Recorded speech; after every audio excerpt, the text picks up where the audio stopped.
Salut à tous et bienvenue semaine 14. Alors, au programme cette semaine, donc ce matin, je montais quelques éléments de décor. Merci à tous ceux qui étaient là pour la pause des chefigouses. Il me reste encore pas mal de boulot, hein. Je suis un peu moins de la moitié. Donc voilà, mais c'est des décors qui sont quand même assez sympathiques. Là, je montais justement la petite pyramide. Honnêtement, c'est plutôt très sympa. Ensuite, 19h, bah voilà, on y est. C'est là, c'est maintenant. Demain, Iggy Comeback. Voilà, je vais revenir sur les meilleurs commentaires comme d'habitude. C'est sur Twitch à 21h. Venez, on discute. Là, c'est vraiment priorité au chat. Donc je reprends des commentaires des vidéos fluff, de vidéos autres, et puis comme ça on peut en rediscuter ensemble. Jeudi, le rendez-vous à 18h que vous avez pris, la peine de mettre dans vos agendas, le dernier tome, enfin le dernière partie, donc la partie 3 du tome Vashtor. Donc on a, comme vous le voyez, Be'lakor, vous le reconnaissez, Be'lakor contre Vashtor, qui va l'emporter? Peut-être Azrael, grand maître des archangels, on verra ça. Vendredi 7, de 14h à 18h, je serai sur Twitch, je serai sur un live peinture avec l'ami Anthony, donc on va peindre vraisemblablement du Conquest. Alors 18h, rediff Planet Wargame, vous dites mais tiens, qu'est-ce que Eh bien c'est simple, le vendredi 7 à 18h, vous aurez une rediffusion, la vidéo rediffusion d'un live que j'ai fait avec Vincent de Planet Wargame et où on parle fluff. Donc au début, il n'était pas là et en fait il est venu, il a fait un raid, c'est tout le principe de Twitch. Et puis de ce raid-là, je l'ai invité à venir, et puis on a parlé pas mal de fluff, pas mal de temps, je pense que ça dure 2-3 heures. Donc voilà, vous aurez cette rediffusion. D'habitude, les rediffusions sont réservées aux tipeurs. Là, je me suis dit que ce serait quand même sympa de vous la remettre pour que tout le monde puisse la regarder. Et ensuite, samedi 8, 11h, Work in Progress, chapeau, mais qu'est-ce qu'il fait? Qu'est-ce que ça veut dire? Eh bien, ça veut simplement dire qu'à l'heure actuelle, cette vidéo n'est pas encore tournée, et elle va être dépendante de ce que je recevrai par la poste ou pas. Donc en gros, suivant le moment où le projet arrive, j'en parle pas parce que c'est encore le suspense, mais si ça arrive suffisamment tôt pour que je puisse tourner la vidéo, eh bien je vous tournerai la vidéo. Si ce n'est pas le cas, la vidéo sera rapportée à la semaine prochaine, mais elle sera remplacée par une autre vidéo que je garde sous le coude pour justement quand il y aura des petites choses comme ça. Donc voilà, c'est un peu difficile d'avoir toujours tout en avance. Là, j'avoue que je suis quand même assez content parce qu'il y a un programme qui est là en avance. Vous voyez, là par exemple, la vidéo fluff, elle est déjà tournée depuis pas mal de temps. Là, je suis en train de travailler sur le prochain, hein, sur Farsight, hein, donc qui est tourné à moitié, donc c'est plutôt pas mal. Le dimanche, vous avez un petit logo, c'est pour décorer, ça change un petit peu. Et voilà, simplement, on passe à l'actualité maintenant. Alors, je pense qu'on va avoir un petit peu une activité assez calme, hein, pour les précommandes. Donc, comme d'habitude, vous le savez, les précommandes, c'est ce samedi à partir de 11h. Et puis après, vous les avez en magasin la semaine d'après aussi, le samedi. Voilà. Je vous rappelle toujours que vous pouvez aller sur My Hobby Place, mon partenaire. Vous avez 20% de remise sur tous les produits Games Workshop. Ça vous permet de payer moins cher. Moi, ça me soutient aussi. C'est ce qui me permet de continuer la chaîne vraiment très clairement. Donc, merci vraiment beaucoup à tous ceux qui passent par mon lien My Hobby Place chaque mois comme ça. Eh bien, ça me permet, ouais, je vous dis, d'avancer et de continuer. Donc, vraiment, merci beaucoup à tous. Alors, qu'est-ce qu'on va trouver? Eh bien, ce type de sortie maintenant est assez classique. On va avoir deux armées pour Age of Sigmar qui vont avoir que des petits ajouts. Donc, à chaque fois, un personnage. Alors, Battle Tome Oziarch Bone Reaper. Le prix va être de 42,50 €. Toujours la possibilité de l'avoir en version collector ou pas. Ensuite, le Mortisan Ossifector. Donc lui, on l'avait déjà vu, il a été révélé il y a quelques temps. Voilà, alors j'avoue que moi, c'est pas mon style. Je trouve que c'est trop chargé dans les différences de squelettique attitude. Voilà, entre les différentes pièces du squelette, entre le squelette qui est de l'armure, le squelette qui est classique. Bon, voilà, c'est vrai, j'avoue que c'est pas mon style. Je sais pas si c'est une armée qui est beaucoup jouée ou pas, les Oziarches, mais si j'en crois un petit indice qu'on va voir juste après, c'est peut-être pas l'armée la plus jouée. Mais en tout cas, lui, Mortisan Ossifector, va coûter 25 €. Voilà, c'est la moyenne basse, hein, vraiment des prix sur les personnages, comme ça, sur les type d'histoire d'unité, donc voilà, c'est assez sympa. Vanguard Oziarch Bone Reapers, donc la Vanguard à 110 €, avec toujours une magnifique bannière. Je trouve qu'il fait cette bannière, ces tons comme ça un petit peu menthe avec le doré, je trouve que c'est vraiment très joli. Ensuite, les War Scroll Card Oziarch Bone Reaper. Alors, messieurs qui jouaient à 40 000, messieurs et mesdames, hein, bien sûr, qui jouaient à 40 000, eh bien, regardez bien, parce que c'est exactement ce que vous allez avoir maintenant pour toutes les sorties après sur Warhammer 40 000. On a des cartes, en fait, de référence, et vous savez que maintenant sur 40 000, ça va être le cas.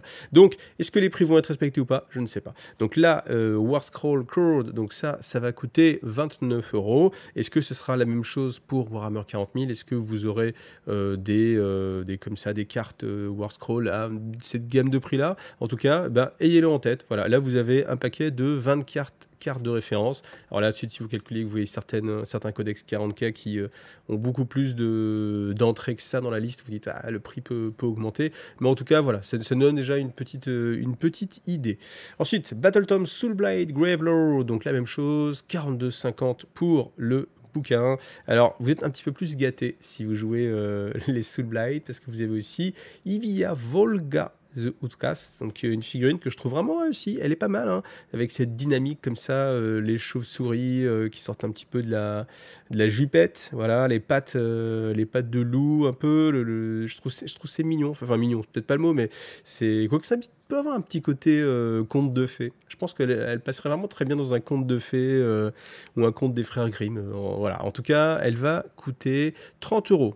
Un petit peu plus cher, ouais, c'est pareil, entre 25 30, là encore une fois. Bon, les prix, je m'étonne toujours de la différence de prix sur des personnages, par exemple. Mais bon.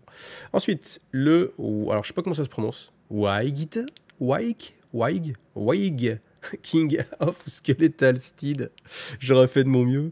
J'avais oublié que l'existence de cette figurine, c'est vrai qu'on l'avait vu, il l'avait montré, mais j'avais complètement oublié qu'elle existait. Donc le prix, ça va être 32,50 € pour ce roi revenant sur coursier squelette. Là, j'ai beaucoup moins de mal sur la prononciation. Ensuite, bien sûr, la Vanguard qui va aller avec, plutôt pas mal, hein, plutôt avec des unités quand même assez récentes ici, là, les squelettes. Je sais pas comment ils sont sortis un tout petit peu après Curse City. Bon, ça c'est un petit peu plus vieux, les Vanguard, ça, mais bon, voilà. Le prix, 110 € aussi. Ça ne bouge pas, donc c'est assez cohérent. Là aussi, vous avez les cartes.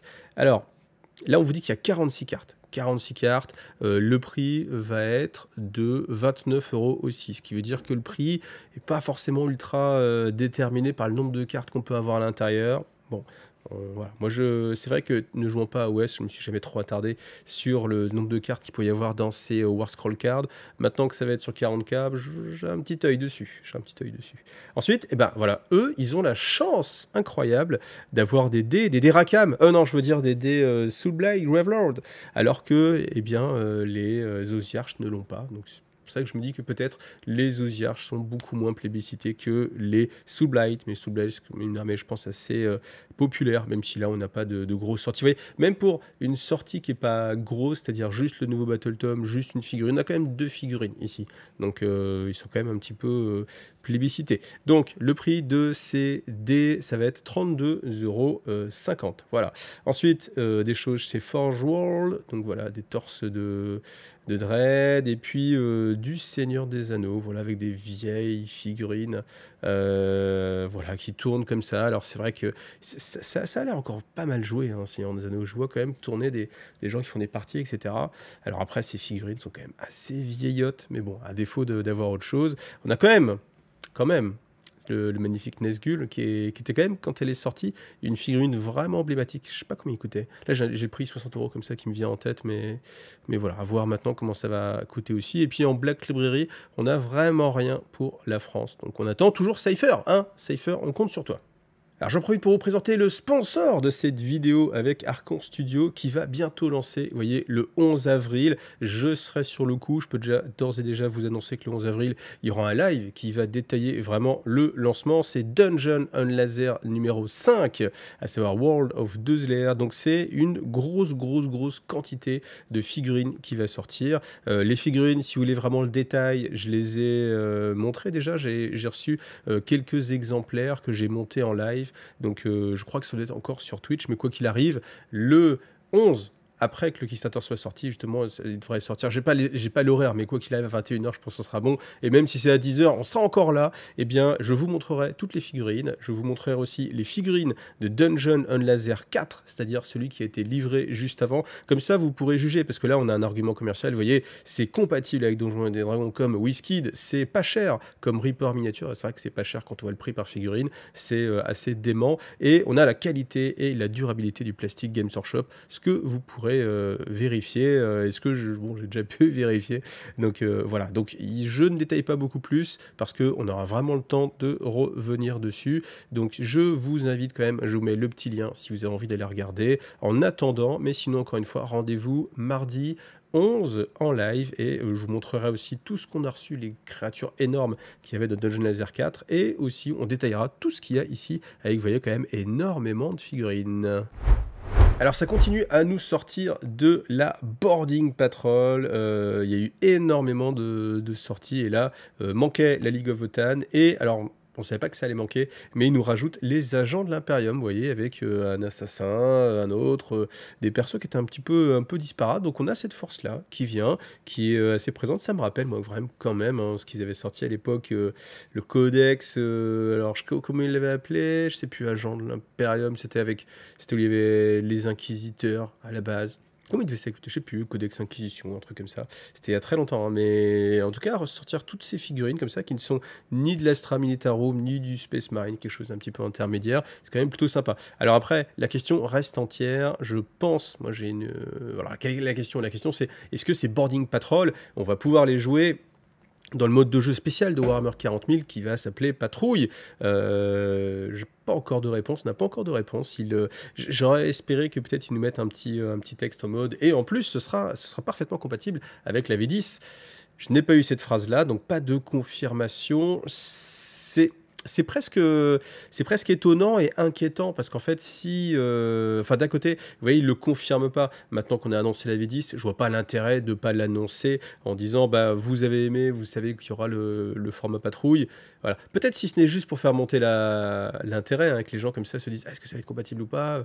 Et puis oui, bien sûr, ça va être compatible. Alors honnêtement, moi je pense que ça va être compatible parce que ils nous sortent tellement que si c'est juste pour jouer à Boarding Patrol qui peut-être va avoir du mal à encaisser l'arrivée de la V10, ça fait beaucoup de sorties pour pas grand-chose. Donc je pense que ce sera jouable. En tout cas, voilà, je pense qu'ils font plutôt monter la pression plutôt que de nous faire une sortie un petit peu étrange où on nous met ça en avant, mais ça aussi ça sort, mais en fait c'est pas compatible.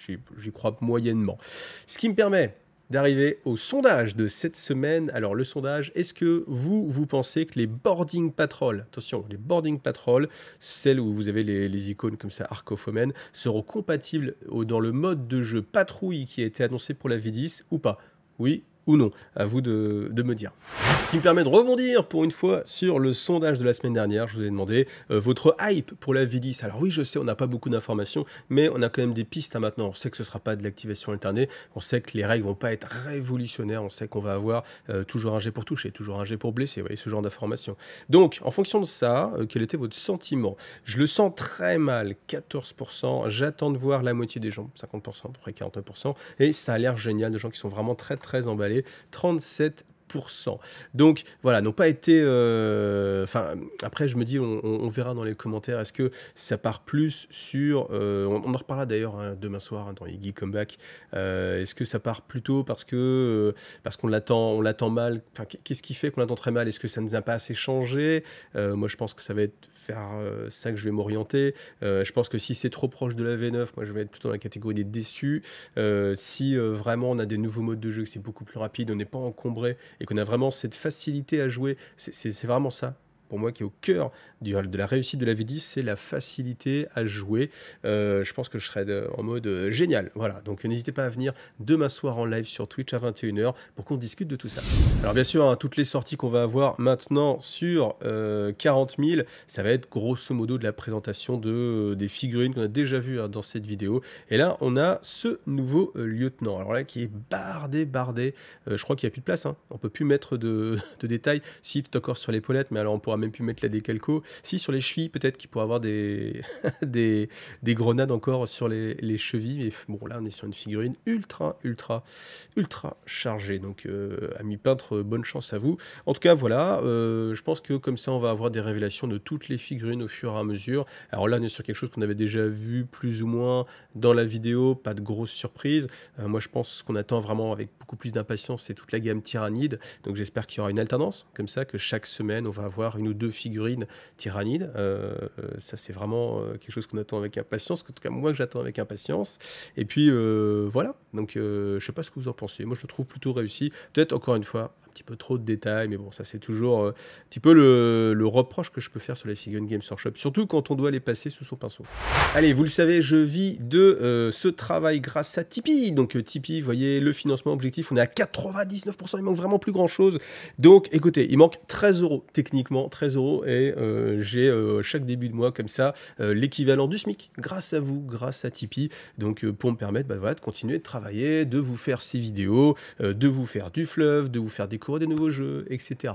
Donc j'en profite pour remercier directement Monsieur Nabudis, merci Sekio, merci Drazar, merci Citri, merci Vincent, merci à vous tous en tout cas de rejoindre comme ça continuellement le Tipeee. Voilà, on est à 99%, j'espère qu'on arrivera à atteindre les 100% dès le début du mois, le mois prochain, mais en tout cas ça va vraiment dans le bon sens, donc vraiment un énorme merci à vous, parce que moi ça me met la patate, et puis comme vous le voyez, hein, du coup ça me permet de moins me soucier un petit peu du côté financier, de me consacrer vraiment à la création de vidéos, la création de contenu, et c'est vraiment assez salvateur, ça enlève vraiment un poids des épaules, donc voilà, merci, je compte vraiment sur vous. Alors, on apprend que le Warhammer Fest 2023 sera la première fois où vous pourrez essayer Warhammer 40 000 V10, voilà, sauf si vous êtes déjà un des playtesters, évidemment, et puis si vous avez déjà des petites informations. Mais voilà, en tout cas, on nous met les dates du 29 au 1er mai. Il parle pas en fait de révélation, c'est-à-dire est-ce qu'il y aura un live, je pense maintenant ils le font à chaque fois, mais c'est pas annoncé, donc je sais pas, je pense qu'il y aura quand même un live pendant lequel il y aura une présentation de la boîte. Après, je pense aussi peut-être que je ne sais pas, est-ce que la boîte sera présentée juste avant, la boîte de la V10, hein, bien sûr on parle de ça, est-ce que ce sera juste après, quoi qu'il arrive, le 29 il y aura des photos qui vont circuler sur internet partout, donc voilà, je pense qu'ils vont quand même essayer peut-être de faire une présentation un peu avant, donc histoire que les premières visions que vous ayez ne soient pas des photos potato scam, vous savez, les trucs pris à l'arrache, pas très jolis, ils aiment bien en tout cas maîtriser cet aspect des choses, donc je pense qu'on aura peut-être juste avant le Warhammer Fest, donc vous voyez, c'est à la fin du mois, on aura toutes les présentations, donc toutes les figurines, le contenu de la boîte, etc. On n'aura sans doute pas le prix, ça c'est assez certain, mais en tout cas, comptez sur moi, dès que j'aurai le prix, bien sûr, je vous l'annoncerai. On continue encore une fois avec Warhammer 40 000, donc on nous présente tout simplement les stats de base, donc stats de base, on retrouve le mouvement, l'endurance, la sauvegarde, les points de vie, le commandement 6+, alors vous devez lancer 2 dés, et avoir un score plus grand pour réussir.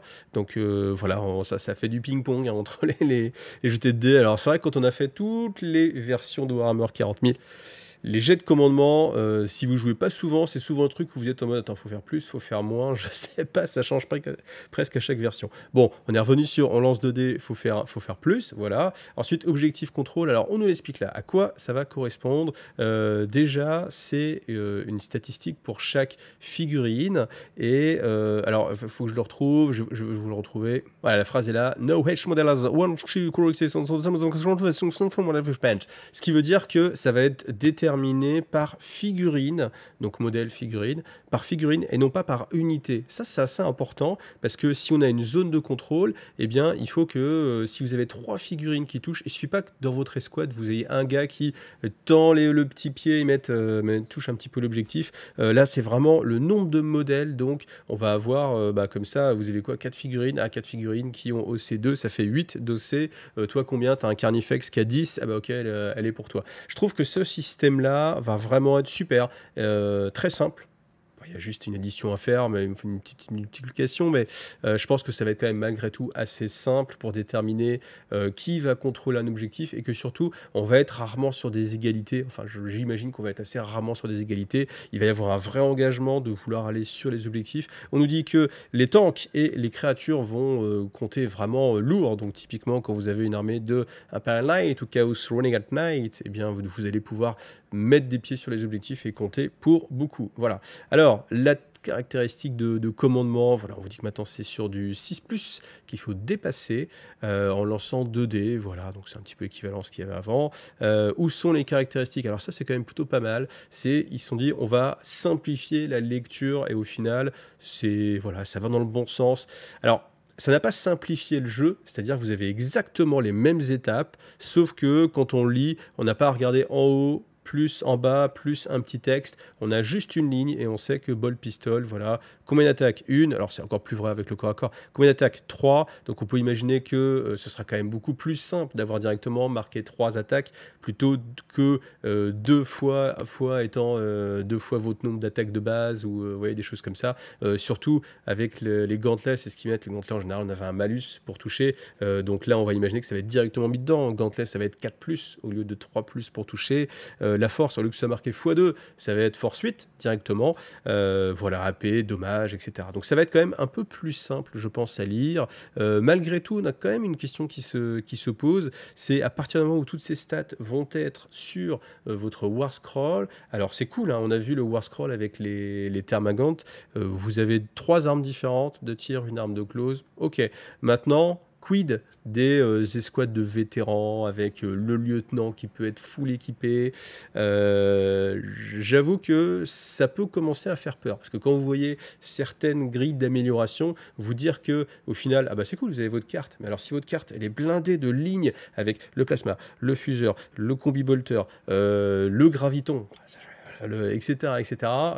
Ça peut nuire en fait un petit peu à la lisibilité parce que si vous avez votre listing de comptabilité pour dire attends c'est celui-là, vous mettez un coup de feutre, ah oui mais en fait non, voilà. Donc déjà grosse astuce. Si vos cartes rentrent dans des protège-cartes, vous mettez la carte dans un protège-carte et vous mettez un coup de fluo sur ce que vous allez jouer. Ça ne va pas abîmer la carte et ça va clairement vous aider. Donc j'attends de voir encore parce que vous voyez, c'est clair que la simplification de mettre tout sur une carte, c'est assez excitant. Si ça se traduit aussi par des cartes à rallonge qui font un petit peu peur, je ne suis pas sûr qu'on s'y retrouve beaucoup. Et encore une fois, vous voyez, la simplification, c'est juste une couche un petit peu esthétique. C'est-à-dire que c'est plus simple pour s'y retrouver. Maintenant, le système de jeu, lui, bon, sur ça, en tout cas, c'est pas simplifié. Donc, reste à voir les stratagèmes et tout ça, bien sûr. On aura l'occasion d'en reparler. Voilà, on va s'arrêter là. Je vous donne rendez-vous demain à 21h pour e-comeback. N'hésitez pas à venir, c'est hyper important parce que je reprends les commentaires. Et là, par exemple, il y avait un commentaire où j'avais envie vraiment de répondre et j'ai commencé à répondre. Mais en fait, c'est impossible de répondre par commentaire sur la vidéo parce que ça amène à une conversation. Donc, déjà, moi, c'était un bloc de texte, je passe 10 minutes, alors qu'on n'avance pas beaucoup, il n'y aura pas de réponse ou il y aura une réponse qui ne sera pas vue. Alors que, justement, dans e-comeback, on peut interagir. Vous êtes là dans le chat, on peut avoir d'autres avis qui se croisent, une troisième personne, une quatrième, etc. Donc c'est vraiment hyper intéressant, moi j'adore le e-comeback, donc n'hésitez pas à passer. Merci à tous ceux qui like, qui commentent et qui aident sur Tipeee, avec plus de 13 €, on y croit. Et puis merci vraiment à vous tous pour l'énergie que vous pouvez me donner sur la chaîne. Voilà, merci à vous, allez à bientôt, salut à tous.